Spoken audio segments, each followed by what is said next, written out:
Bom dia, boa tarde, boa noite, independente do horário que você esteja assistindo, seja muito bem-vindo a mais um episódio do seu podcast favorito, o Chamo Deia. Meu nome é Gabriel E eu sou o Bruno. e hoje estamos com um convidado mais do que especial. Pode apresentá-lo.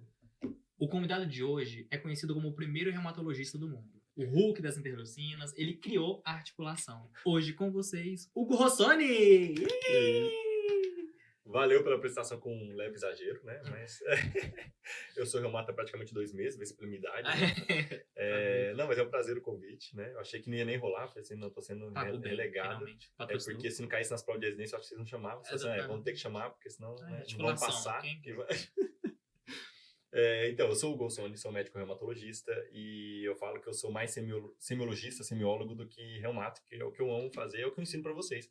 Tanto que eu, realmente, quando vocês me convidaram para falar de artrite reumatoide, eu falei, uai, que surpresa, também. Dou aula tanto de semiologia para vocês, vocês me chamaram para falar de reumato, mesmo sendo reumatologista, né? Foi uma surpresa para mim, achando um tema que é muito importante e eu tô muito agradecido pelo convite, espero que eu possa agregar um pouquinho de conhecimento pra galera. Vamos ver se vai render, né? Então, o objetivo é isso. Bom, e o tema de hoje, gente, é extremamente recorrente tanto em provas de residência quanto na prática clínica, não só do reumatologista, né? Porque antes de chegar no reumatologista, teve um clínico médico para encaminhar, né? E também para todo tipo de médico. Todo recém-formado vai entrar em contato com o paciente uma hora ou outra, até quem está rodando em ambulatório. E a gente hoje vai falar, então, da artrite reumatoide.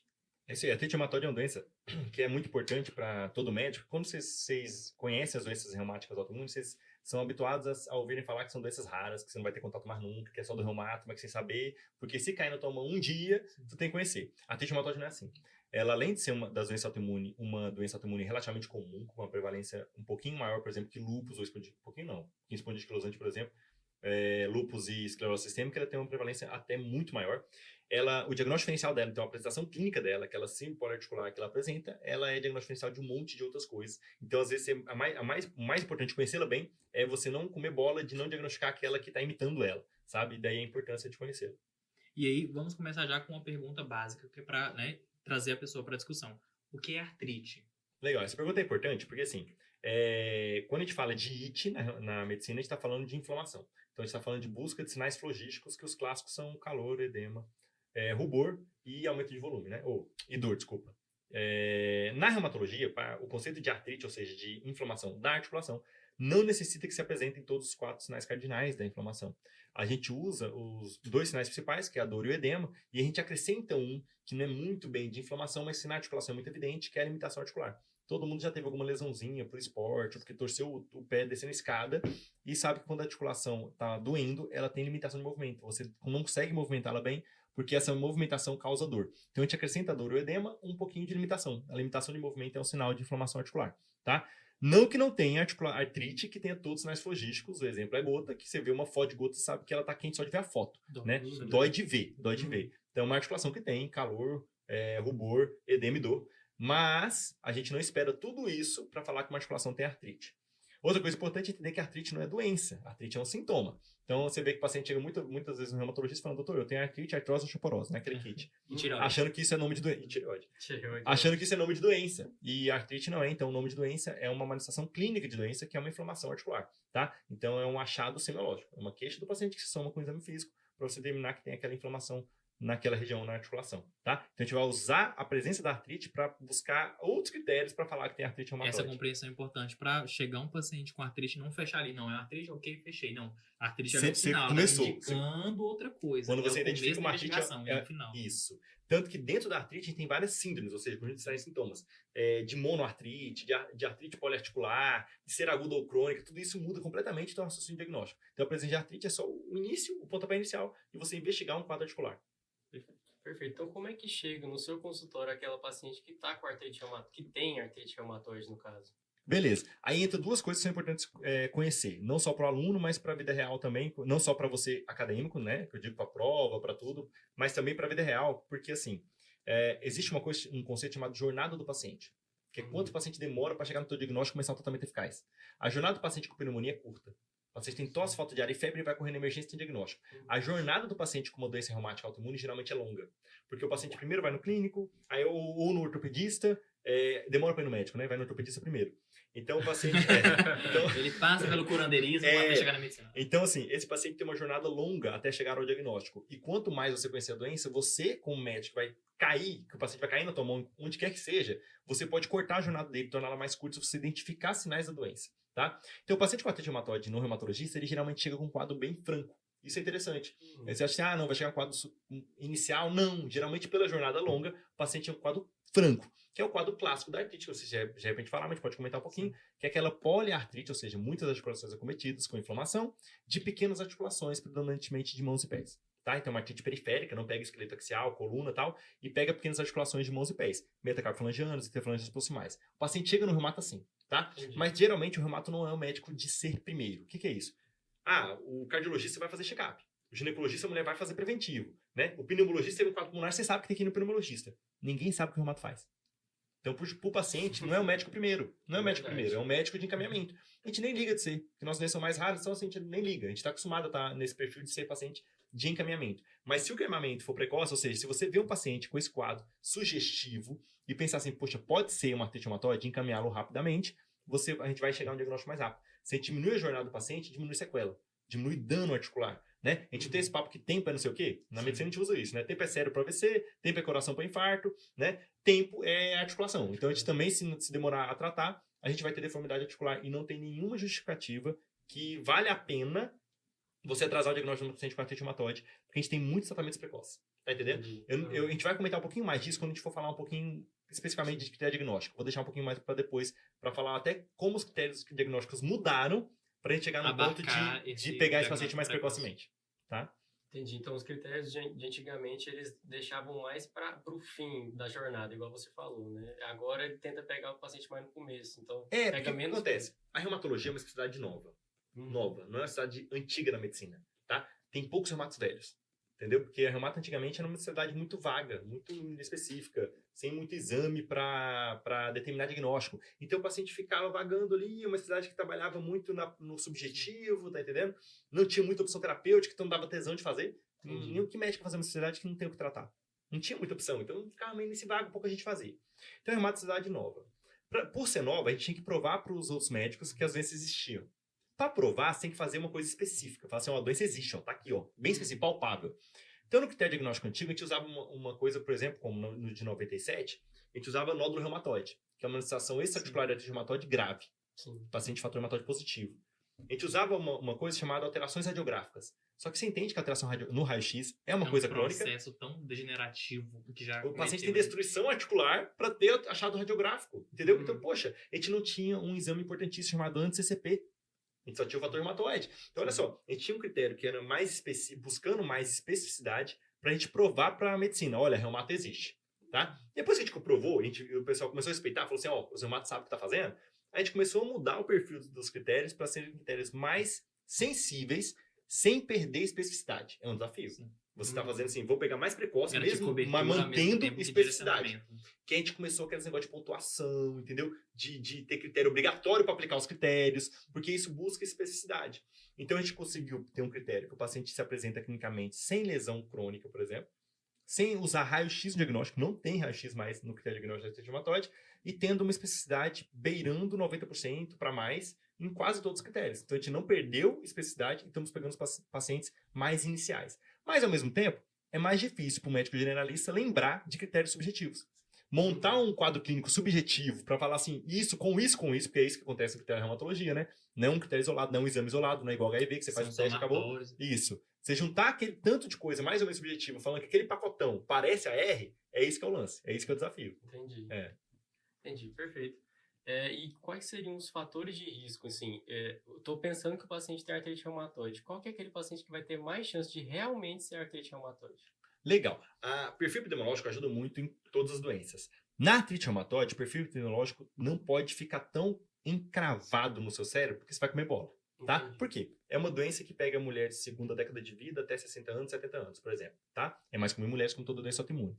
Mas tem artrite reumatoide de pacientes mais jovens, tem artrite reumatoide de pacientes idosos. A reumatologia de pacientes idosos está crescendo muito. Olha aí, o caminho da evolução. Sim. A gente antes questionava muito toda vez que aparecia uma doença autoimune idoso. A gente falava assim, não, porque o idoso tem um mecanismo de defesa, de inflamação ruim. Então, como é que o corpo dele vai atacar o próprio corpo se a defesa dele já é ruim? Então, a gente achava que não era muito possível, a gente está vendo que não é assim. E a prestação clínica é diferente. Então, olha só. Então, é importante saber que é mais comum em mulheres, é importante saber que são mulheres de idade adulta jovem para adulto avançado, tá? Mas é muito importante você entender que tem uma faixa etária muito mais ampla do que isso, tá? Em relação à epidemiologia. Em relação ao fator de risco, é difícil determinar o fator de risco isolado em doenças que são aquelas que a gente chama de multifatoriais. Quando a gente fala multifatorial, a gente está falando de fator genético, mais fatores ambientais. É difícil determinar fator de risco nesse perfil quando você não tem um gatilho isolado. Por exemplo, DPOC, cigarro. A gente sabe. Ou fogão de lenha. A gente sabe bem claro qual é o fator de risco. Tanto que você não diagnostica se não tiver. Não é isso?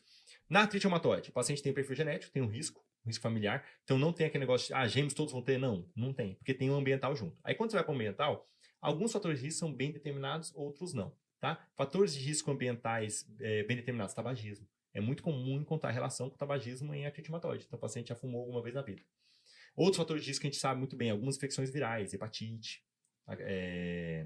não, desculpa, herpes simples, tá? São gatilhos de infecção que podem levar a uma artrite reumatoide. Uma muito comum na nossa região atualmente é chikungunya. Ela não está bem determinada, olha como evolui, né? Não está bem determinada na literatura, mas a gente sabe que chikungunya, por ter uma manifestação articular muito igual à artrite reumatoide, tem pacientes que iam ter artrite reumatoide mesmo sem chikungunya, mas que pela chikungunya engatilha a doença. Começa a desenvolver uma artrite crônica. Nós pegamos muito artropatia por chikungunya, isso. Todos os dias. Né? Aqueles pacientes concordam comigo que alguns deles iam ter artrite reumatoide? Porque como está uma doença comum, mas a manifestação articular dela é igualzinha. Então é lógico que esse paciente que tem um fator, já tem toda aquela predisposição genética dela, ela vai se apresentar com uma artrite reumatoide depois. Vai ter que continuar tratando para sempre. Não vai ser uma chikungunya que vai tratar pelo período de acometimento. Tá? E alguns estudos muito legais, muito mais novos, em relação, por exemplo, flora intestinal. Flora intestinal, com estudos, inclusive, de transplante de matéria fecal. Para mudar a flora intestinal e prevenir a artrite reumatoide. Como doença periodontal. Então, o reumato gosta de examinar a boca. Porque a doença periodontal tem a ver com a artrite reumatoide. Olha que coisa louca. Tá? Então, assim, é um monte de fator ambiental que a gente não tem nenhum que fala assim, esse é o mais. Quem sabe um dia a gente vai chegar nesse ponto. Mas hoje a gente tá assim, tem fator genético. E a gente tem alguns fatores que a gente sabe que tem a ver, mas que eu não vou me limitar a eles para dar diagnóstico. Entendi. Tá? Tabagismo, por exemplo, considera como fator de risco? Porque tem relação de não exposição causal. Exposição mesmo ocasional ao tabaco e o paciente desenvolver artrite reumatoide. Como é que você vê isso? Exposição ao tabaco da população geral, exposição ao tabaco da população com artrite reumatoide, o paciente com artrite reumatoide tem mais exposição. Entendi. Então, os pacientes que têm diagnóstico definido, eles têm uma proporção de uso de cigarro muito maior do que o paciente de população em geral, que não desenvolveu, entendeu? Então, tem uma relação, sim. A gente não pode determinar a causalidade, mas que a gente sabe que tem relação, tem. Próximo. A gente sabe que tem relação, tem. E, geralmente, o paciente tabagista, ele é um pouquinho refratário ao tratamento. Então, ele tem o fator dele ser gatilho de inflamação e o paciente continuar tendo doença. Entendi. Entendeu? E ele, então, assim... buscando sempre, né, garantir, entender que são várias manifestações, principalmente na reumatologia, né, que tipo, é uma articulaçãozinha isolada, não sei o que, do dedo do pé. Mas quando a gente tá falando de artrite reumatoide, qual é o quadro clínico dela, assim, que a gente pode falar assim, opa, deixa eu começar a pensar em artrite reumatoide aqui. Legal. Então, assim, eu dou uma dica para todo aluno, para estudar reumatologia, estuda os critérios diagnósticos. Abre o livro e só lê os quadrinhos dos critérios. Professor, mas é muito pouco. Não. Se dá só isso, você vai entender a manifestação clínica de todas as doenças. E vai entender um pouquinho dos exames que têm que ser solicitados. Porque os critérios diagnósticos da reumatologia nada mais são do que um resumo daqueles sintomas mais comuns, pontuando mais aqueles mais clássicos e dos exames mais importantes. Então, lê o quadrinho do critério diagnóstico, não quer ler nada. Não tô preguiça, não vou usar reumato nada. Estuda só os critérios diagnósticos. Na reumatologia, né? É difícil. Estuda só os critérios diagnósticos, abre um quadrinho, abre o Google Imagens, né? Artrite reumatoide, Google Imagens, critério diagnóstico. Você abre só aquele quadrinho e lê só aquilo. Decora só aquilo, porque você vai decorar as manifestações clínicas das doenças mais importantes. Então, o quadro clássico da artrite reumatoide é um quadro de artrite, tá? A reumato trabalha com um padrão fenotípico. O que é isso? A gente monta um pacote de prestação clínica, um conjunto de sintomas ali, que montando eles, fala assim, opa, tá com cara de artrite reumatoide. Tanto que nossos critérios não são diagnósticos, são classificatórios. A gente classifica o paciente como parece que é, entendeu? Mas com especificidade, como eu falei anteriormente. Então, você vê que os critérios da reumatologia todos são assim, não pode ter nada mais que justifique aquela manifestação clínica. Porque se tiver algo mais, não é artrite reumatoide. Chikungunya, por exemplo. É igualzinho a artrite reumatoide, fecha critério, mas tem a chikungunya, teste chikungunya. Então, a manifestação clínica clássica da artrite reumatoide, a gente vai começar do sintoma primordial, que é artrite, sinovite. O paciente tem que ter, inclusive, um critério obrigatório para você aplicar o critério diagnóstico, que é uma sinovite visualizada por médico. Então, o paciente pode falar, eu tive dor e edema nesse dedo aqui. Não, ele não pode falar. Visualizado, já não entra. Se você examina e não tem, então porque não Não é critério. Não é critério. Você não pode nem aplicar o critério. Entendi. Entendeu? Então tem que ter uma sinovite, uma visualizada por médico. A partir daí é relato, tudo bem. Mas uma visualizada por médico tem que ter. E essa visualizada, olha como é interessante você entender o critério, você vai entender a manifestação clínica. Nessa visualizada tem algumas regras de exceção. Quais articulações que não podem ter artrite para você usar o critério diagnóstico? Interfalange distal. Não pode.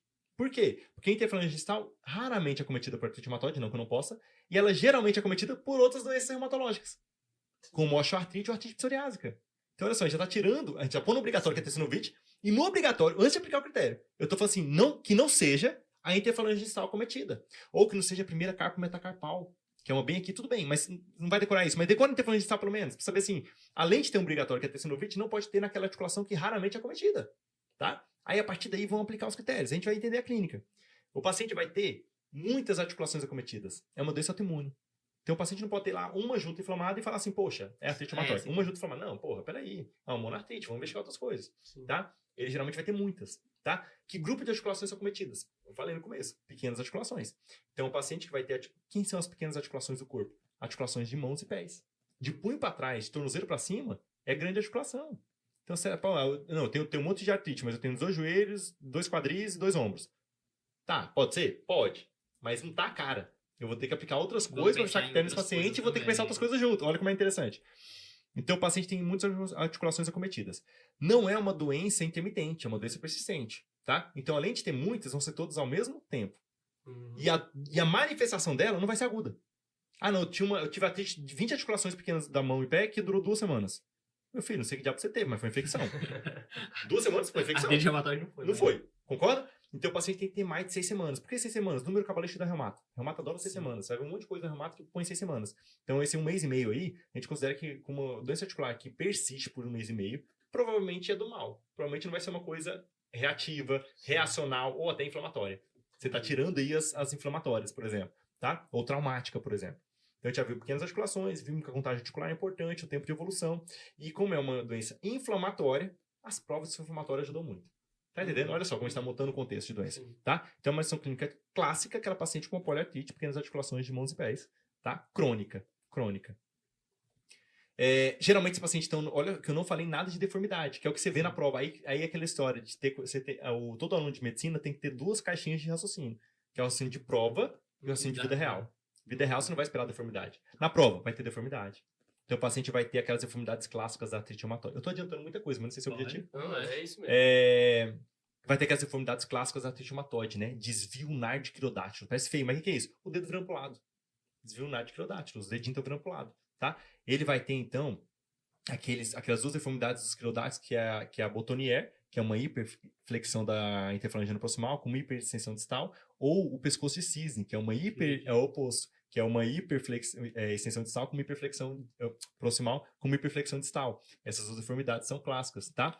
O paciente vai ter uma perda de musculatura interóssea, entre os ossinhos da mão não vai ter nada aqui, entre os tendões, vai ter só a atrofia, sabe? Vai ter panos, que é aquele volume crônico, nem sinovite, aquele volumão que você vê, tá entendendo? Vai ter subluxação, o dedinho que tá apontando para fora do lugar, tá entendendo? Então isso para prova pode acontecer. Não espere isso, senão aquela jornada que a gente falou no começo vai ser longa. Se esperar isso pra você pensar em artrite reumatoide, você tá comendo bola. Tá comendo muita bola, entendeu? Se esperar o paciente ter 2 anos de manifestação, tá comendo bola.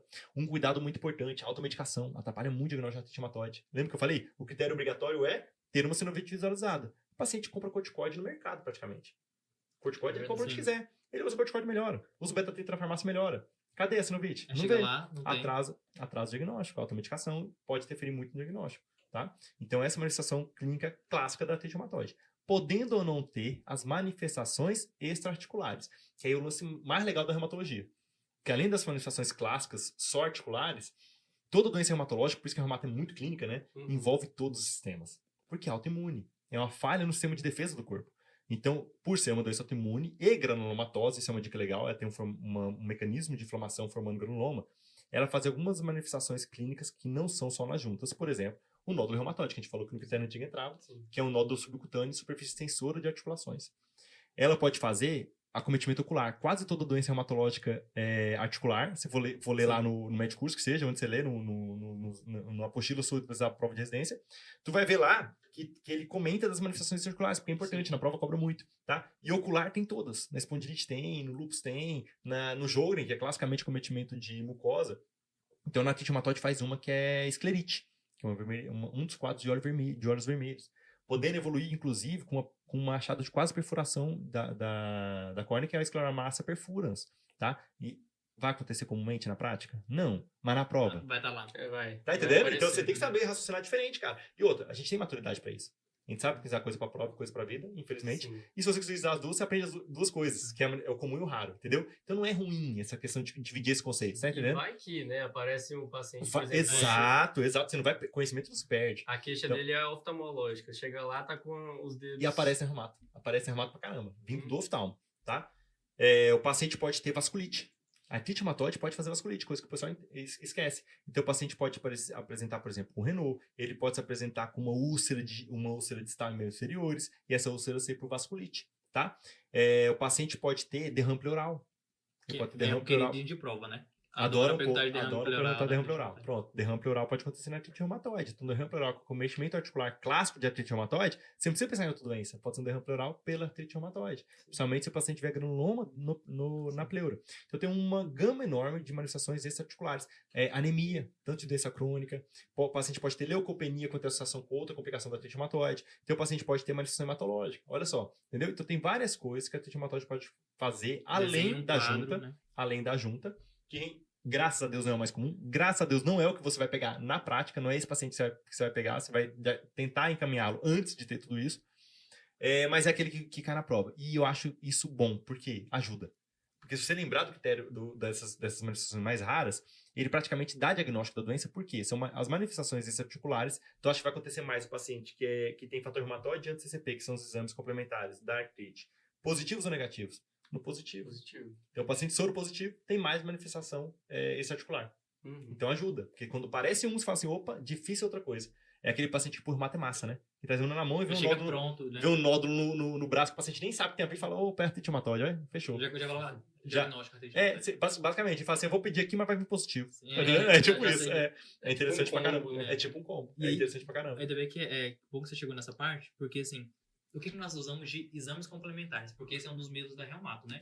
Igual a hemato, um dos medos da reumato é, eu vou pedir o quê? Né? Legal, Assim, legal. O que eu vou E solicitar? o que o reumato mais tenta ensinar para o médico generalista, e vocês como acadêmicos, enxergando como médico generalista, entenda como médico generalista não é nada, não é para ser pejorativo. Sim. O médico generalista é aquilo que todo médico tem que ser, que é um médico que saiba um pouquinho de tudo para ser um médico completo. É isso, tá? Na visão de médico generalista, o que mais o reumato tem desafio de ensinar é o que não pedir. Porque não existe reumatograma. Eu tenho uma aula com esse título. Não existe reumatograma. Não tem um perfil assim, vou pedir reumatograma. A ASLO, né, que o pessoal adora pedir junto, fator reumatoide FAM. Porra, não existe, cara. Não tem como você tirar para todos os lados, porque os exames da reumato estão muito falsos positivos. Eles dão positivo a outras doenças. Então, mais atrapalha do que ajuda. Mais atrapalha que ajuda. O FAM é positivo até 10% da população sem doença. E se pede pra caramba, FAM. Tá entendendo? Então, vamos lá. Quando é que eu pedi? Primeiro, quando eu vou pedir exame complementar na reumatologia? Quando eu tenho suspeita clínica. Como toda doença, deveria ser. Então, você viu um paciente com uma poliartrite, parece artrite reumatoide. Você fala assim, poxa, será que é inflamatória? Então, você pede prova de ação inflamatória. VHS-PCR. Tá? Sendo que elas são provas inespecíficas. Então, no critério, tu vai ver que pontua pouco. 1 ponto. Pontua pouco, tá? Porque são inespecíficas. Aí tu fala, não, mas não tem exame? Tem. A gente tem 2 marcadores de doença articular, marcadores de autoimunidade na artrite reumatoide que pontuam no critério diagnóstico. Por isso que o quadrinho ajuda muito. A gente já sabe que pedir naquilo lá. O VHS-PCR tá no critério diagnóstico. E esses 2 exames também, que são fator reumatoide e anti-CCP, tá? O fator reumatoide é mais antigo, é o clássico, tanto que o nome é fator reumatoide, né? Artrite reumatoide, Fator reumatoide. E é o único que existia até pouco tempo atrás. Vamos por assim, 2, 3 décadas pra cá que a gente começou a dosar comercialmente muito o anti-CCP e entrou no critério diagnóstico mais novo por causa disso. O fator reumatoide, então, é um anticorpo contra anticorpo. É uma hemoglobina contra hemoglobina. É um teste quase de floculação, parecido com o VDRL. Vocês lembram como é que faz VDRL? É inespecífico. Você titula e vai diluindo. Você fala assim, estranho, né?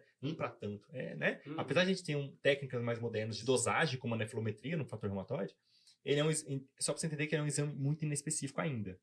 Tá? Então, ele tem uma acessibilidade beirando 80%, mas a especificidade dele é baixa. Tanto que tem outras doenças que dão mais fator reumatoide que a artrite reumatoide. Crioglobulinemia. Crioglobulinemia, quase 100% dos pacientes têm fator reumatoide positivo.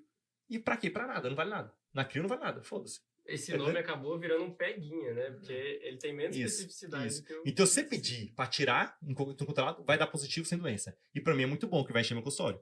Que tu pede, vai dar positivo, vai encher meu consultório pra eu falar que não tem nada. Maravilhoso, ganhei dinheiro fácil. Entendeu? Então continua pedindo. Não, mentira. Não. Só fã, porque fã já enche, já é muito bom. Tem estatística assustadora já mostrando que alteração em exame laboratorial é a segunda causa de encaminhamento para o reumatologista. É absurdo, né? Não, eu acho bom, meu consultório tá cheio, entendeu? Mas, tá entendendo? Não tem sentido. Né? Não tem sentido, E né? falso positivo. Falso positivo. Alteração de exame sem doença é porque não tem doença. É feio sem motivo, então, e deu positivo. Aí vai lá pra gente investigar. Então, o fator reumatóide, nesse suspeita, vale. Porque, além de ser positivo ou não, ele tem titulação. E a titulação pesa, tá? Você consegue medir durante o tratamento, você consegue avaliar? Não. Para atividade, não. É mais para diagnóstico. Como assim? Quanto mais alto o título, mais específico. Tanto que no critério, quando é mais 3 valor de diferença, ele pontua 3 pontos. 3 para 3. 3 é valor. O anti-CCP, qual é a diferença? É a evolução. Então, ele continua sendo sensível, igual o fator reumatóide, 80% para mais de sensibilidade, mas ele tem quase 90% de especificidade. Ele é tão mais específico que ele tem uma coisa chamada fator preditor. Como se fosse assim, paciente com anti-CCP positivo, apesar de ele não ter doença, pode ser que ele vai evoluir. Desenvolver. Entendeu? Por exemplo, a gente usa muito no idoso, que às vezes o idoso se manifesta como monarquite. Então, antes de ser positivo, fala assim, opa, talvez seja artrite reumatoide. Ele está evoluindo de forma estranha, por ser idoso, a imunidade dele é diferente. Olha o desafio. Legal. Então, mas para vocês, vida real, o paciente vai ser aquele paciente mais clássico, muito difícil. Até por reumato é difícil eu definir o diagnóstico do idoso como monarquite e falar que é artrite reumatoide. Sim. A gente nem define, a gente trata como se fosse e vê se melhora. Entendi. Porque é difícil definir isso mesmo. Mas a prática de vida real, então, VHS, PCR, exames importantes. Fator reumatóide e CCP são importantes porque vão definir diagnóstico. Isso dá para você pedir no seu postinho, na sua emergência, se você vê o paciente com suspeita alta. E tem outros exames? Os outros não estão nos critérios. Então, mas eu vou pedir, desculpa, gente, olha que coisa feia. A mulher. Os outros exames que não estão no critério são importantes? Cara, são. Vamos dizer que você pegou um paciente que já tem um iniciozinho de deformidade, por exemplo. Um raio-x daquela articulação, você não é que você precisa analisar aquele raio-x, mas você me encaminhar com aquele raio-x alterado, eu vou adiantar muito o processo. Já sei, poxa, o paciente já tem sequela naquela junta, aquela lá nem vou contar para avaliação de progressão de doença ou não, etc. Já vou caminhar para outro caminho de investigação. Auxiliando um caminho terapêutico. Isso. Ou, sei lá, palpei aqui, ó. Putz, eu não sei se isso é difícil, cara. Palpar uma sinovite é difícil. Vocês já devem ter passado no ambulatório da reumática, já passaram. Vocês viram que assim, a gente fala que tem sinovite, vocês duvidam, né? Vocês olham assim, será? É difícil. Às vezes é muito evidente, mas às vezes não é. Eu falo muito na semiologia isso, que exame físico normal é difícil demais. O exame físico alterado geralmente é fácil. Porque o normal tem 1000 nuances da normalidade. Então, sabe se isso aqui não é uma deformidade que o paciente tem mesmo, não sei o quê. Então, é difícil. Tem uma dúvida ali da sinovite. Poxa, tem exame de imagem que mostra que tem sinovite. Um ultrassom, uma ressonância. Então, alguns outros exames vão entrar aí aqui, meio que assim, deixa eu ver se tem sequela, deixa eu ver se eu tenho dúvida diagnóstica, se tem dúvida do meu achado. Tá? Então, eu vou entrar mais nessas situações. Mas, basicamente, decora. VHS-PCR, para ver se tem inflamação, fator reumatóide CCP, para ver se é para definir o diagnóstico. Vai me ajudar a fechar meu diagnóstico. Tá? Aí você me fala, professor, mas já estamos falando de critério pra caramba, né, aqui. Mas, professor, a gente paciente que tem todo o perfil e o fator reumatóide anti-CCP é negativo. Putz, desculpa de novo. Deixa eu deixar aqui embaixo. Desculpa, Manu. Depois, se ela ligar de novo, eu vou considerar que é uma emergência, eu vou pedir para ela atender. O paciente tem fator reumatóide anti-CCP negativo. É artrite reumatoide? Pode ser. Aí vamos lá para os critérios de novo. Já que tem algum quadrinho dos critérios, eu não trouxe, né? Mas vou explicar. O primeiro critério já puxando para critério, então, não sei se você ia perguntar, mas já estou adiantando, né? Só para a gente organizar o pensamento. O primeiro critério é aquele obrigatório. A pessoa tem que ter sinovite visualizada por médico, não pode ser interferência distal e não pode ter nenhuma outra coisa que justifique mais fortemente aquela suspeita. Beleza. Eu vi essa sinovite, vamos lá. Eu vou ter que contar minhas articulações, que eu falei que não é uma articulação acometida, são muitas, tá? Tanto que se o paciente tiver uma grande articulação acometida, ele pontua 0. Entendi. Porque é grande, não é típico, e é uma só. Pontua 0, não tem como dar ponto. E o oposto, vamos lá, mais de 10 articulações acometidas, incluindo pequenas, o cara já pontuou 5. Ele precisa de 6 para o diagnóstico. O VHS-PCR alterado dá 1. Fechou. Olha como o contato articular é importante, tá? Então o paciente ter mais de 10 articulações, muitas articulações acometidas, lembrando que o tempo também pesa, mas a gente vai falar daqui a pouco. E ter o VHS-PCR alterado, ele já pode fechar critério diagnóstico, cara. Tá? O VHS-PCR alterado dá 1 ponto, né? O tempo maior que 6 semanas é 1 ponto. O VHS e o PCR... É igual o fator reumatóide CCP, tá? Então, o paciente ter alteração no processo inflamatório ajuda. O paciente, então, pode ter diagnóstico definido. Sobrando ponto, se ele tiver tempo maior que 6 semanas, sobra ponto. Vai sobrar um a mais ainda aí, sem ter o fator reumatóide CCP positivo. O que acontece do fator reumatóide CCP? Se eu diminuir minha contagem articular, o paciente tem 4 articulações acometidas. Mas quando esse CPI fator reumatóide positivo, Como é que compensa compensa a especificidade do exame, compensa a manifestação clínica atípica. Olha como é que o critério fica específico, mesmo sendo bem inicial.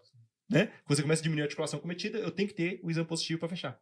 Entendi. Legal, né? Interessante. Então é isso. Lê o critério diagnóstico, cara. Você entendeu o critério, lê com carinho ele, entendeu? Não só decorar, lê ele com carinho. Tu sabe toda a manifestação clínica e os exames complementares necessários.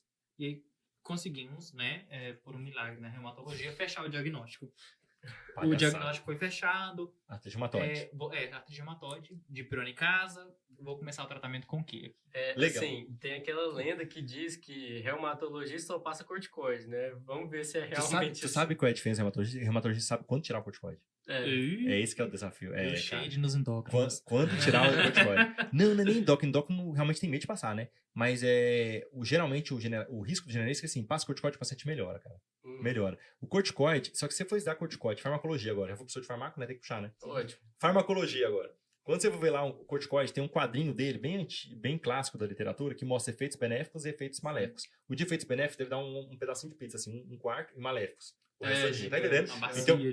Então a gente entende, melhora. O primeiro relato de corticoide a partir de reumatoide foi quase um levanta-te anda. O paciente não andava de cadeira de rodas e levantou andando. Tá entendendo? Só que aí tem duas coisas ruins do corticoide. Primeiro, ele tem efeito colateral dose dependente e tempo dependente. Então se usar de dose alta demais, vai dar merda, porque ele imunossuprime, se dá diabetes. Se usar por tempo demais, o paciente vai ter complicações do tempo prolongado de uso. Osteoporose, catarata, diabetes. É um balanço ali. Então assim, é difícil lidar com isso. A gente tem que usar a menor dose pelo menor tempo possível. Menor dose necessária pelo menor tempo possível. Aí vem outra bucha. Beleza, ele é bom assim para artrite reumatoide. Ele previne a evolução da doença? Não. O paciente continua deformando se usar ele só. Ou seja, aquele alívio sintomático, mas... Você falou tudo. Alívio sintomático. Olha só como você, raciocinando bem simples, a gente está começando a montar o fluxograma de tratamento da artrite reumatoide. Então o corticoide, você for lá no fluxograma, estamos lá na frente agora. No fluxograma de artrite reumatoide, o corticoide entra em qualquer fase de doença para alívio de sintoma. Ele não é uma medicação para mudança de curso de doença. Bom, aí então você pegou bem nesse termo que é o queridinho da prova, né? Quais são as medicações modificadoras do curso da doença da artrite? Famosas DARMIDs, né? Os DMARDs antigos, a gente mudou o nome, mas DMARDs ainda cai em prova, então vamos usar o termo DMARDs também, que é droga modificadora de atividade de curso de doença. Na artrite reumatoide tem uma obrigatória que todo mundo lembra, graças a Deus. A obrigatória que todo mundo lembra, que é o Methotrexate. Ele é obrigatório. Ele é o primeiro que você vai usar.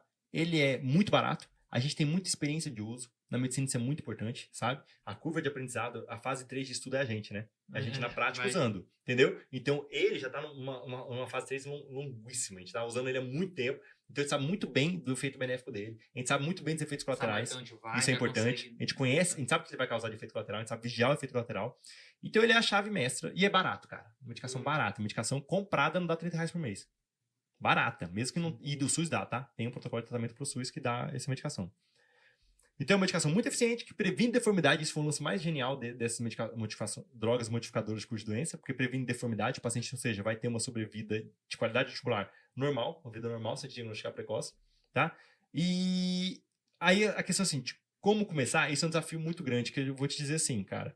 Se você for um médico de atenção primária sem qualquer nenhum recurso mesmo, não mandar para nenhum lugar, se você aprender a manejar o Methotrexate, você vai conseguir lidar com algum desses casos. Vamos para a nossa realidade? Palmas. Ou realidade de maioria dos capitais do Brasil, ou até das maiores cidades de médio porte, tem reumatologista, tem acesso. Encaminha nessa fase. Diagnosticou, encaminha, porque é uma doença que vai ter que ter tratamento médico com reumático reforma. Acompanhamento contínuo. Talvez você usar algum sintomático, um corticoide em baixa dose, ou um anti-inflamatório, se o paciente não tiver contraindicação, se não for idoso, hipertenso, etc. Você vai aliviar sintoma, o paciente vai conseguir chegar lá.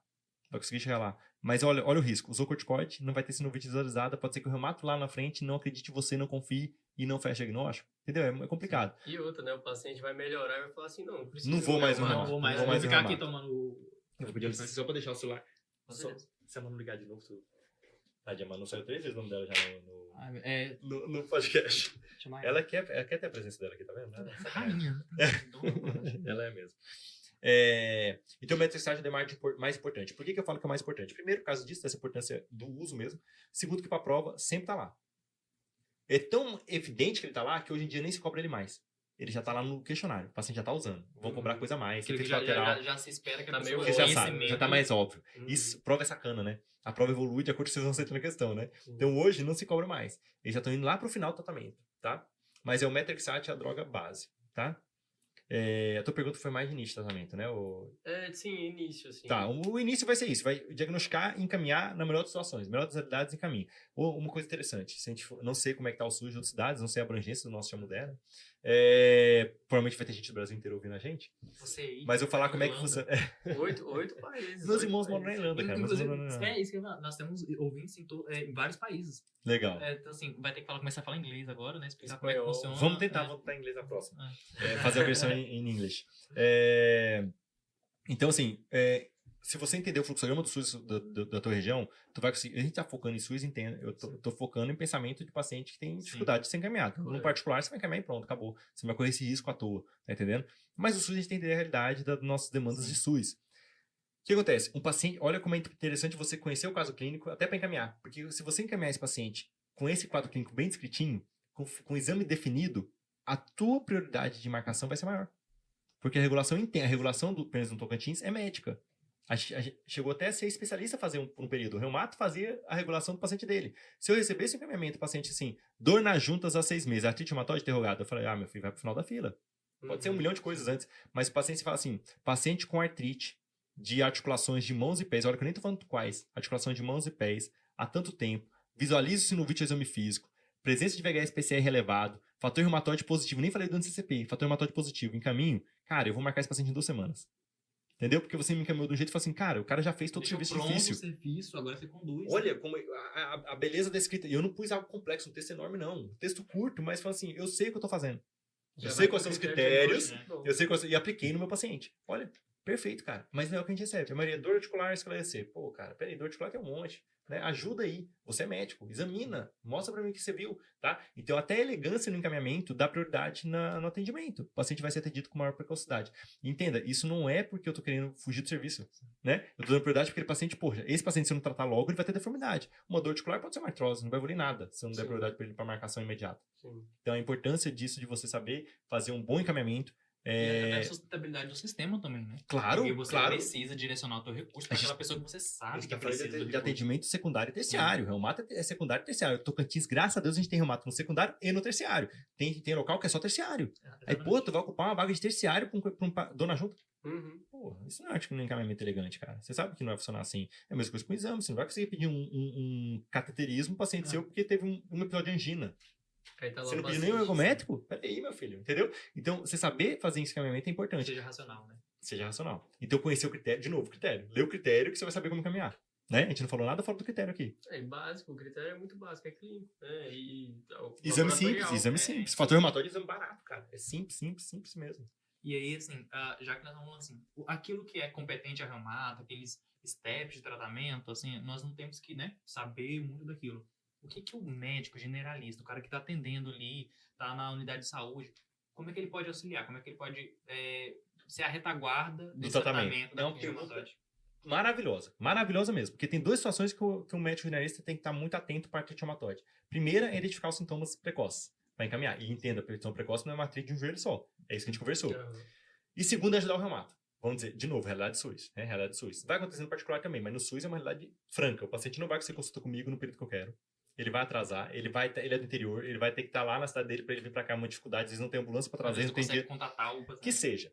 O paciente já está usando medicação, né? Ou ele está usando corticoide, o metrexate e possivelmente, em alguns casos, algum imunossupressor até mais forte. Então, o que o médico generalista tem que saber? Cara, não precisa decorar efeito colateral de remédio. Mas vamos resumir falando que todos os DMARDs orais têm efeito hepatotóxico potencial. Então, vigiar um TGO e TGP do paciente não é difícil, cara.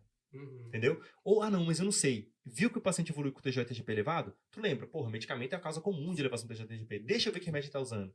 Opa, beleza, é o metrexate. Agora deixa eu abrir no Google, sei lá, estuda em casa e pede o paciente voltar no outro dia. Fala assim, deixa eu ver como é que eu faço o ajuste do metrexate conforme a patopatia. Até se eu conseguir chegar no reumato pra ver se... Aí você vê lá, pô, mais de tantas vezes eu tenho que só reduzir a dose por 50%. Beleza, vou fazer isso. Cara, eu vou chorar, juro, que vai descer uma lágrima de emoção se eu fizer meu paciente assim um dia. Tá entendendo? Então, essa vigilância. Não, o paciente não fez exame tem 3 meses. Deixa eu pedir o TGO-TGP, então. Deixa eu pedir hemograma. O metrexate é um quimioterápico de neoplasia hematológica. Então, ele com certeza vai causar citopenia. Ele pode ter mielotoxicidade, causar citopenia. Então, deixa eu pedir hemograma. O hemograma tu pede, deixa eu ver se tá tudo bem. Ajudar nisso aí ajuda bastante. Opa, vamos pra outra realidade. O paciente tá usando corticoide pra caramba. É falha terapêutica, ele tá usando corticoide pra caramba porque tá com dor. Mas você orientar o paciente que o corticoide é um veneno. Sim. Não só mantém a prescrição, dá a receita pra ele pegar no posto ainda e se envenenar por você.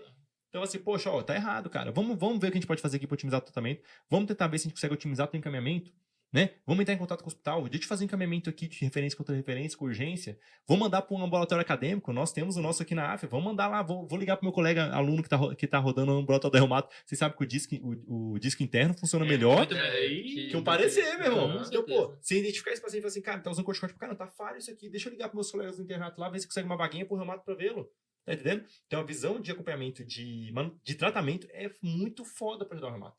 Aliás, pode falar palavra aqui? Eu falo palavra pra caralho. Tá, desculpa, já falei um monte. Desculpa, amor. Falo muito. Então, essa visão de acompanhamento de tratamento, um bom médico generalista sabe fazer. Entendeu? Então, você, não, complicou o tratamento. Não, tem que mandar pro reumato. O reumato resolve. Cara, pelo amor de Deus, sabe de mão de ser médico. Tá? Você tá sendo medical wow. Sabe medical wow, né? Não sei o quê, não sei o quê. Dor na junta, reumato, dor no pulmão, pneumo, dor no coração.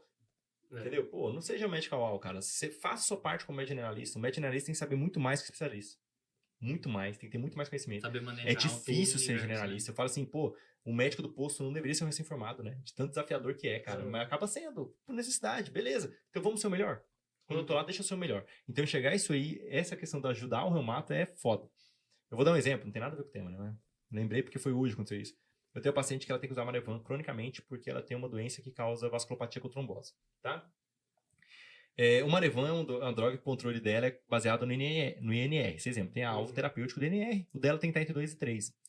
E eu falei, cara, eu vou pedir um monte de INR aqui, ó. Tu vai fazendo e vai mostrando no postinho, que eu sei que você não consegue vir aqui rápido. De 15 dias tu faz e mostra no postinho. Que aí tinha dificuldade. O médico dela falou, não, isso aí tem que ser com o seu médico. Eu falei, pô, justo, tá INR, cara. É Marevan, meu irmão.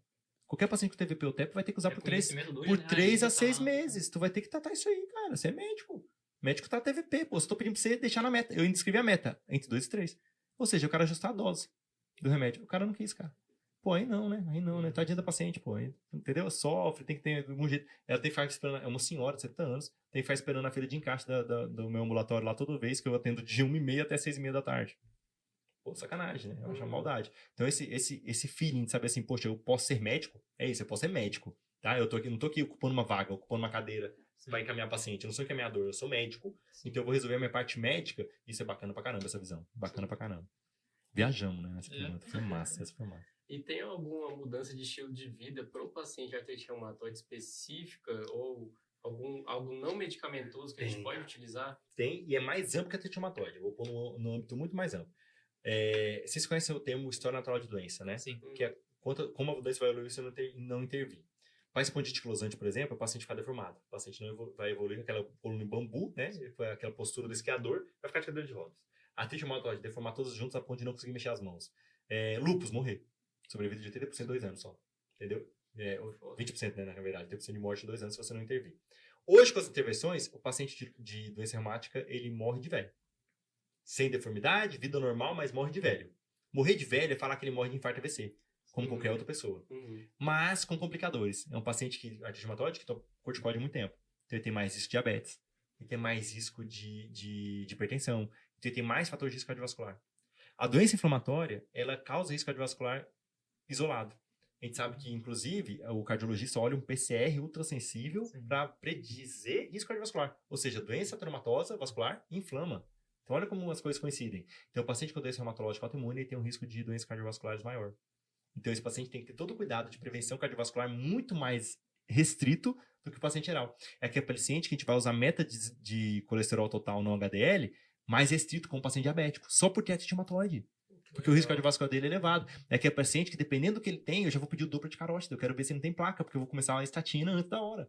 É o paciente dependendo, eu vou começar um AS ou clopidogrel. Aí não pode nem entrar, porque a discussão tá moderna, né? Se vai deixar o AS ou não. Mas vai entrar um antiagregante plaquetário aí para prevenir ele de doença cardiovascular. Então eu não vou fazer, deu glicose 102. Não, tá quase normal. Não, peraí. Para ele, tá entendendo? Então, olha outra atuação do generalista. Então, enxergar esse perfil, esse risco cardiovascular elevado do paciente com artrite reumatoide é muito importante, porque eles têm risco cardiovascular bastante elevado. Enxergar também, então, nisso, que a gente está falando de o que pode fazer fora de remédio, a gente sabe de toda a importância da mudança de hábito de vida para a prevenção de infarto e AVC. Então, o paciente tem que fazer exercício, porque isso melhora até a mobilidade articular. né? Isso previne infarto AVC. Não pode ser gordo. O paciente obeso anti-inflamatóide, ele além de ter o risco cardiovascular elevado, ele tem uma refratariedade a alguns remédios. Tem remédio que funciona pior no obeso, tá? A obesidade é um tecido endócrino inflamatório, lembra disso? Sim. O tecido adiposo é endócrino inflamatório, então inflama, vai inflamar a articulação também, tá? E a dieta, eu tenho muito mais medo de restringir do que não. Por quê? Se você for abrir lá artrite reumatoide no Google, cura da artrite reumatoide, vai falar assim, beterraba de não sei aonde, a beterraba de Madagascar, é a cura da artrite reumatoide. Tá entendendo? Aí, porra, falar dieta é hiper perigoso. Então, quando o paciente fala, doutor, tem alguma dieta que eu preciso fazer? Eu falo assim, com pedra não. De resto. Porque assim, meu medo é ele cair na picaretagem. Falar assim, não, eu não posso comer. Aqui no Nordeste o pessoal fala de comida remosa. Vocês conhecem esse termo? Sim. Comida, a mulher grávida acabou de parir pra comer comida remosa. Carne de porco. Aí o paciente disse, doutor, eu posso comer porco tendo artrite reumatoide? Eu falei, pode, só se gostar. Assim, se gostar, Se não pode. quiser. Se não tiver alergia, gostar, come. Camarão, pode. Não tem preferência nenhuma. Pode ser cru. Puta. E dá uma controlada na gordura também. Isso, aí, mas assim, então dieta eu tenho até medo, porque tá tão de conhecimento comum errado falar que alguns alimentos interferem no inflamatório não, que eu prefiro focar assim, cara, você tem que comer o que é saudável pra todo mundo. Então você comer pouco carboidrato, pouca gordura, pouco sal. Igual pra todo mundo. E já faz um serviço conjunto com as outras especialidades, né? Isso, mas tu entende como é que eu foco em falar que não tem restrição por causa do medo? Ou glúten, cara. Glúten virou um vilão que tadinho, cara. Uma pizza é uma coisa maravilhosa do mundo. Glúten, leite, ovo, Nossa agora senhora, parece Deus amado. Aí você fala assim, não, porque eu sinto pior quando como glúten. Eu falei, então não come, quer que a farinha branca mesmo vai engordar mesmo, azar. Mas assim, é tão perigoso falar que porque o paciente às vezes mantém a esperança de que mudar a dieta vai curar a doença. Não vai. alimentos inflamatórios. Nossa, adoro essa. Alimento inflamatório é ótima, né? Imagina tomar um alimento e vai dar uma amidalite, por exemplo. Né? Sei lá, Explodir. sei lá, da espinha, né? Tem isso, né? Não tem alimento inflamatório. Então, nem anti-inflamatório, nem o oposto, tá? Apesar de ter, a gente sabe que, por exemplo, alimentos ricos em vitamina C tem um potencial de reduzir inflamação corporal. Falar que isso vai tratar a doença? Não, cara, não vai tratar a doença. Então, de dieta não tem muita coisa, exceto de comer saudável. E tem outra mudança de vida que eu achei super interessante, parte do reumatoide, é que pelo uso de corticoide cronicamente, pelo perfil de pacientes que é mulher já em idade avançada, predominantemente, e pela própria doença, falei corticoide, né? Idade avançada, e pela própria doença, eles têm um risco de fratura maior. Então, é um paciente que eu já começo a orientar cuidados de osteoporose precocemente.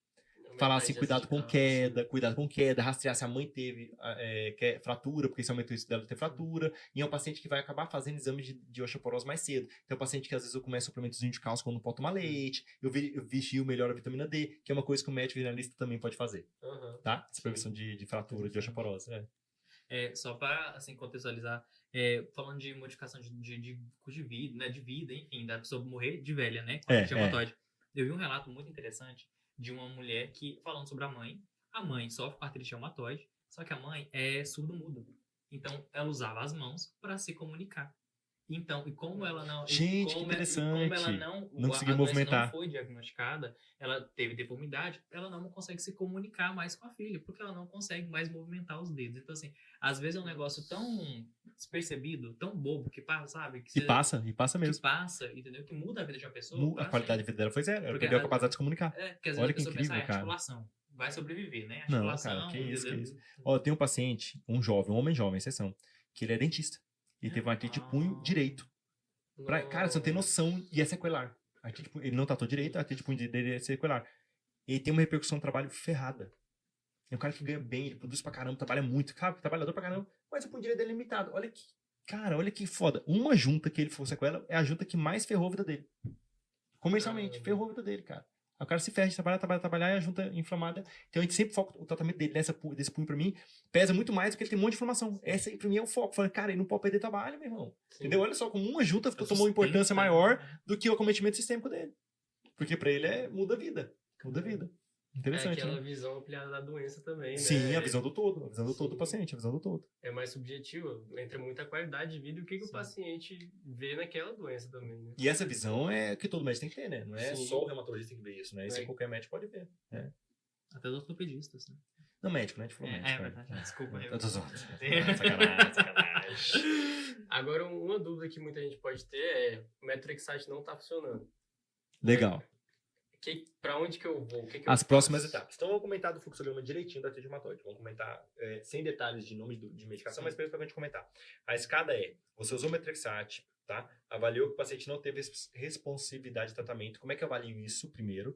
Com um conceitozinho que chama de ICAD, que são os índices compostos de atividade de doença. Não é complexo, é uma coisa simples. Antigamente, quando a gente não tinha isso, o paciente chegava no reumato e falava assim, eu tô bem. Se tô bem, manter o tratamento. Tô mal. Se tô mal, muda. É muito subjetivo, É. entendeu? Hoje não, a gente tem algumas formulazinhas de calcular a atividade da doença numericamente. Ok. Se o número tá maior, eu vou mudar o tratamento. Se o número tá menor em tantos por cento, eu vou manter o tratamento. Chama terapia Treat to Target. Tratamento guiado por meta. Eu tenho um alvo. Eu tenho que alcançar a remissão. Esse é o termo que o reumato mais fala, né? Tem que alcançar a remissão. E a remissão é um número e eu sei qual número é. Eficiente, né? Funciona. Eu deixo uma coisa que era subjetiva ficar objetiva, ficar numérica, Legal. tá? E são fórmulas, então assim, a gente não, é aplicativo que a gente usa, entendeu? Porque Sim, não tem como fazer as ah. continhas por fórmulas assim. Mas na artrite reumatoide a gente usa, pra você ter noção, a contagem articular, o valor do VHS-PCR, tá? A contagem articular de articulações dolorosas e edemaciadas, tá? Diferente. A escala visual analógica do paciente, ou seja, quanto ele tá, a sensação dele quanto à doença, e o VHS-PCR. E faço uma continha. Então eu sei se o paciente está respondendo ou não ao tratamento. Beleza, vamos passar essa parte. O ICAD cai em prova de residência às vezes, isso é foda. O paciente põe lá que o DAS 28 dele, que é um que a gente usa para artrite reumatoide, está alto, tá? Infelizmente. Aí o paciente, então, não foi responsivo, ou seja, não alcançou aquele alvo, aquele target que eu queria para tratamento, eu vou ter que progredir o tratamento. Progredir o tratamento na artrite reumatoide primeira opção, associar um segundo DMARD, tá? Quais são as opções que a gente tem? O principal deles, o mais eficiente, é a leflunomida, que é uma medicação oral também, de alto custo, mas que o SUS também dá, tá? Mas tem outras opções, como hidroxicloroquina, azatioprina e sulfasalazina, principalmente. Fui eu? Não. Não, foi. Tá. Não, para. Não, pode pôr. Pronto. Você é meu fundo de tela, eu quero. Então, a gente associa um segundo DMARD. Isso para prova de é importante, tá? A partir do segundo DMARD, se falha, a gente começa aquelas famosas medicações imunobiológicas, que é essa que vocês são doidos para ouvir, porque infelizmente tem questão de prova delas. Aí ferrou, né? Os MAB da vida. Os MAB da vida. MAB é monoclonal antibody. Então, anticorpo monoclonal. Né? A gente complica o nome, mas não precisa complicar. A gente tem o porquê desse MAB. Significa Tá? que é caro, né? Significa que é caro. No final. MAB em inglês significa caro pra A caramba. gente pode falar, se a gente fala da indústria farmacêutica, a gente vai se ferrar, né? Vai ser É. processado. Mas é menos caro do que a gente imaginava quando começou a surgir os biosimilares. Que são os genéricos dos biológicos. A gente viu que o preço estava muito acima. Tava muito hiperfaturado ali. Entendeu? Já caiu assim, caiu aí 70% dos valores, cara. Então a gente viu que o mercado, né? A gente sabe como é. Mas deixa eu falar. A gente pode falar disso, a gente vai ser cancelado oficialmente, assim, assassinado. Não, brincadeira. Quem não assistiu Imperador, assista, muito bom. A gente vai começar a partir para as terapias alvo específicas, tá? 500 os biológicos, sendo que o principal deles, por que é importante falar deles? Porque eles caem na prova de residência, os anti-TNF. A família dos anti-TNF. TNF-alfa é um marcador inflamatório de quase tudo que você estuda. Todo lugar que você estuda inflamação, tá lá o TNF-alfa. Então é lógico, se eu inibir o TNF-alfa, eu vou inibir um monte de doença articular, um monte de doença autoimune. Por que é legal conversar deles? Porque se você entender eles, você vai entender tratamento de doença inflamatória intestinal, de espondite closante, de artrite reumatoide, alguns casos de lúpus, algumas vasculites, algumas lesões oculares, algumas psoríases, entendeu? Tem um monte de doença autoimune, os anti-TNF agem. Então você tem que entendê-los porque você vai entrar em um monte de campo. Hoje não é só o reumato que trabalha com eles. Dermato trabalha muito, gastro trabalha pra caramba, porque as doenças inflamatórias intestinais têm poucos DMARDs, né? Então acaba indo pro biológico mais rápido, são doenças graves, o paciente faz 10 cirurgias no abdômen, tem colostomia lá por causa do Crohn, que tem como usar anti-TNF. Então tem que conhecer. Os anti-TNF são o infliximab, o etanercept, adalimumab, golimumab, tem alguns aí, cetolizumab, pegol, mas alguns deles caem. Né? Então é aquela coisa que eu sugiro assim, cara, é igual esse adiamento para neoplasia, você não vai decorar, mas vai cair na prova, então um dia, 2 antes, dá uma lidinha rápida. Só lê, pra ver se vai lembrar de pelo menos pra te salvar, tá entendendo? Porque não vai decorar mesmo, não tem como. Pelo menos o prefixo ali. Ou lê um MAB lá e lembra que é anti-TNF, pelo menos chuta que é anti-TNF que vai ajudar. Por que é interessante entender isso? Para duas coisas. Uma para prática. Na Europa não tinha tuberculose. Até um tempo atrás. Mas todos nós que fizeram registro de medicina, todos que já estagiaram, tem o pessoal do background, né? Tô conversando com o pessoal do background. A gente não dá muito valor para eles, mas tem, gente. Tem um pessoal aqui atrás. Menos valioso, mas tem também. Não é o pessoal da mesa, mas é gente também. Mas já rodaram no hospital.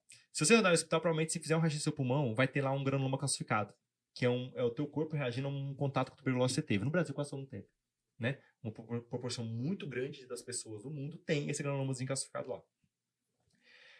O mecanismo de formação do granuloma calcificado para defender contra a tuberculose envolve o TNF-alfa. Então, você precisa do TNF para você formar aquelas camadas lá de necrose caliosa, né? De tecido do bicho, célula inflamatória, necrose, aquele granuloma, é aquilo. Caramba. Que tá fechadinho lá, o bacilo tá lá dentro, ele não tá morto, porque ele é anaeróbio, ele fica lá um tempão, né? Mas tá lá naquela casquinha calcificada que não vai sair de lá de jeito nenhum na maioria dos pacientes. Aí tu usa o remédio que inibe o TNF. Nossa. Aí o que Tá ali aconteceu? soltando Pokémon. Na Europa começou a ter tuberculose. Porra. Brasileiros eles deixam ter tuberculose, né? Foda-se, né? Mas europeu ter tuberculose começou a doer. E falou, peraí. Opa, peraí, gente de verdade, Latino não. morrer de tuberculose, É, tudo bem, mas porra, eu sou europeu, Branco, pô, pelo amor de Deus. Até a Itália, que nem não, mas deixa eu falar, nem a Europa assim. Mas começou, então assim, a gente começou a enxergar um aumento importante de casos de tuberculose graves induzido por TNF. Então, um lance interessante de saber desse tratamento é porque na prova ele vai cobrar o quê? O contato com tuberculose, tratamento de TB latente, que vai entrar lá na prova de preventiva. Não vai ser de clínica. Qual o lance? Porque TB latente é um conceito que, sem conhecer, lembra que antigamente chamava o contactante de tuberculose. Hoje a gente chama de LTB, infecção por tuberculose latente. Ela está dormente no corpo. Né? Que é praticamente todo mundo. Em algumas situações, não só no anti-TNF, esse paciente pode reativar. Imunossupressão por neoplasia, transplante de órgão sólido, tem que usar imunossupressor, o paciente pode reativar. E uma das causas de reativação é o anti-TNF. E é o mais discutido em prova de residência. Então o anti-TNF não vai estar na reumato, vai estar lá na pneumo, vai estar na infecto, vai estar na... falou para fazer essa testagem aí é um lance. Antes do início do... E isso cai na prova também. O rastreio, ele vai estar com um PPD lá, médio reator, e ele quer usar isso para alguma coisa e vai te cobrar que situação isso que é importante, vai cobrar você ou o tratamento da tuberculose latente, que mudou recentemente. Então, se muda, é prova de residência. Concorda comigo? O que muda, a residência adora cobrar. Então, mudou recentemente o protocolo de tratamento de tuberculose latente. O conceito de tuberculose latente também mudou, não tão recentemente, mas mudou também. E a questão da exposição. Então, é uma forma muito fácil de cobrar a exposição colocando anti-TNF. Porque já dificulta a questão daí. Porque se falar assim, o paciente vai ser transplantado. Você já sabe que está imunossupresso. Aquele negócio. Quando começa a saber demais, vamos cobrar outra coisa, pô. Vamos pôr um paciente com artrite reumatoide fazendo rastreio para começar uma droga não sei qual, entendeu? Que fez PPD. Artrite. Claro que não. Aí põe o derrator. Aí põe a questão lá em outra cadeira. Não põe na reumato. Põe lá na preventiva. Aí te ferra. Tu não espera. Puta, que reumato preventivo. Cadê a sensibilidade, especificidade, porra? Né? Isso daí é isso, né? Porra. Cadê os conceitos, os negócios do SUS, como é o nome? Os princípios do SUS. Os princípios do SUS, caramba. Tem aqui totalmente tuberculose latente por artrite reumatoide, meu Deus. Aí cai. Olha que ferra. Entendeu? Então, esse conceito é legal, tanto de prática, né? Realmente é importante. Sim. Quanto porque cai na prova, cara. Esse pode cair, entendeu? Aí, não são só os anti-TNF. Tem vários, voltando pro tratamento, né? Já que a gente viajou de novo. É que eu tô tentando pôr importância para vocês acadêmicos, tá? Aí tem vários outros terapias que são alvos específicas, como os anti-TNF. Tem um alvo ali que funciona, porque o Metexat funciona em um monte de coisa, a prednisona funciona em um monte de coisa. Esse funciona em alguns alvos. Tem outros biológicos, não anti-TNFs, anti-algumas interleucinas, anti-linfócito B, tem alguns outros imunobiológicos. E tem outros que são as drogas mais modernas para artrite reumatoide, que são terapias alvo específicas não imunobiológicos. Tá? Os imunobiológicos são aquelas drogas que são feitas por um bicho, né? Proteínas, vacinas são assim. Que são, por exemplo, os inibidores da JAK-STAT para reumatologia. Então tem uma via de comunicação. Olha como a gente está chegando na medicina num nível tão alto. Tão direcionado. Que a gente tem uma via de comunicação, de sinalização intercelular inflamatória, que é da JAK com a STAT, com a proteína STAT. Então a gente tem um inibidor dessa via. E essa comunicação leva à ativação da artrite reumatoide. Olha que lance massa, cara. E como a artrite reumatoide é comum, usa muito nela, aí começou a enxergar o potencial em outras doenças, entrou de novo para a psoríase, olha só. Entendeu? Então a gente vai na artrite reumatoide, tem muito paciente, começa a estudar, vê que, opa, talvez esse serve para tal coisa, começa a dar para outras coisas, e tá indo assim. Então a gente tem esses inibidores da JAK-STAT. Mas, de novo, o que acontece? Quanto mais tempo a gente tem de remédio, mais segurança a gente tem de uso. Então, os anti-TNF a gente já conhece há mais de 20 anos. Esses terapias são novos, são muito boas. Elas têm o local delas de ação, elas são orais, então porque o paciente anti-TNF todos são injetáveis. Sim. Elas são orais, o paciente não quer tomar injeção por jeito nenhum, é uma opção. Funcionam muito bem naquele paciente que falhou o metexate e leflunomida, mas a gente tá naquela fase assim, nós estamos sendo teste em algumas delas. Entendi. Tá começando agora, então a gente tem que ver, entendeu? Tem que manejando com calma. Isso. Então assim, essa não vai ter no prova de residência e não é para generalista, mas só para saber que existem essas drogas também, tá? E lembrando que eu falei, o corticoide entra em todas as fases para tratamento, a gente conversou no começo, sintomático. Ou oral ou interarticular, infiltração. Quando é uma junta só inchada, eu faço infiltração ali, pô, não tem absorção. Eu enfio o corticoide dentro da junta. Desinflama ali, não tem absorção, tá? Então, de alguma das duas formas, o corticoide entra aí de resgate, eventualmente. Mas essa infiltração na artrite reumatoide, que seriam várias articulações... Impossível, né? Não. É muita agulhada e muita dose de corticoide. Sim. Numa junta só. Geralmente, monoarticular, a gente pensa em infiltração. Entendi. Entendeu? Então, o paciente, não, tô hiper bem, mas o joelho só inflamou. Vamos fazer, em vez de ficar tocando remédio, faz uma injeção de corticoide ali dentro, vai ficar um ano bom, pelo menos. Entendeu? Entendi. Ajuda bastante. Entendi. E a gente conseguiu resumir, quem for ler o fluxograma de tratamento, a gente falou de tudo. Do fluxograma todinho, não é tão complicado quanto parece. Entendeu? Uma residência de reumato aqui. Menos. Reumato, né? Reumato é a melhor cidade de todos, então... O nível... Resistência de artrite reumatoide. Exatamente. pronto, Gostei, gostei. Uma subdieta de reumatóide, isso aí. Não posso.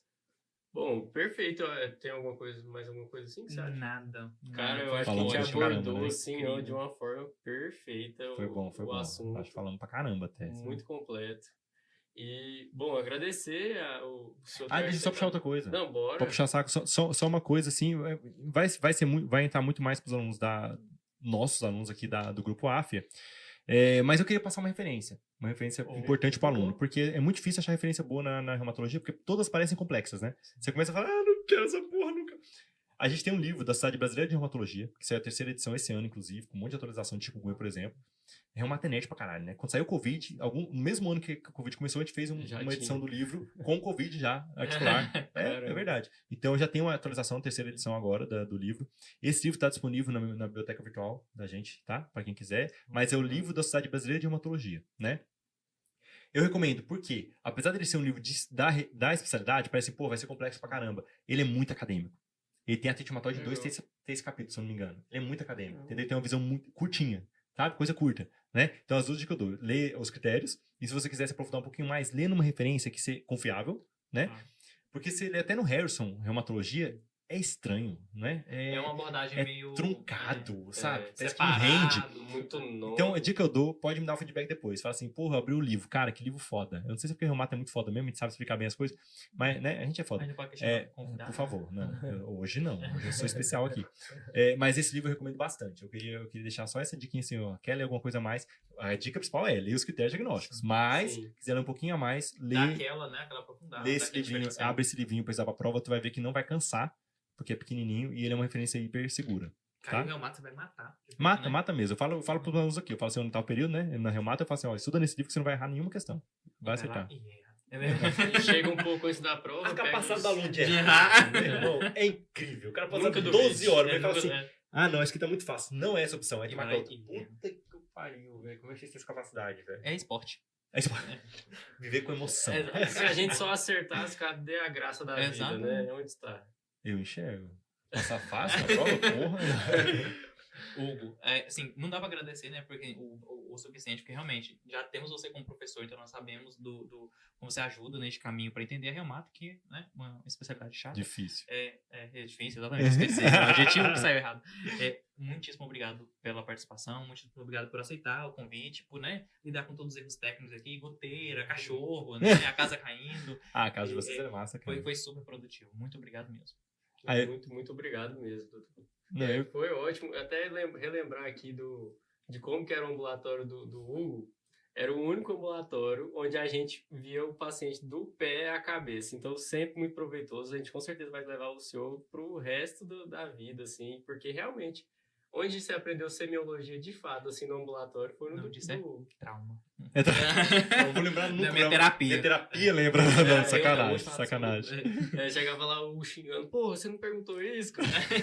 Não, eu brincava, porque eu sempre acho alguma coisa, né? Assim, a meta perfeita, mas você perguntou disso? Deixa eu baixar Eu o sempre treino. acho alguma coisa ali pra... Você Porque é o perguntou objetivo, graça cara, da simologia. Cara, e durante o ambulatório a gente lembrava muito dos pés à cabeça, de perguntar pro paciente tudo. E aproveitando de falar disso, para quem estiver assistindo, nas nossas páginas, né, nossas redes sociais, nós teremos ali a Hugo respondendo algumas questõezinhas de residência também, para trazer essa parte mais prática, né, assim, de como é que funciona, como é que a prova cobra, porque isso é importante. E sempre cai. Saber como a prova cobra, sempre vai cair aquele chamatóide ali, tá ali.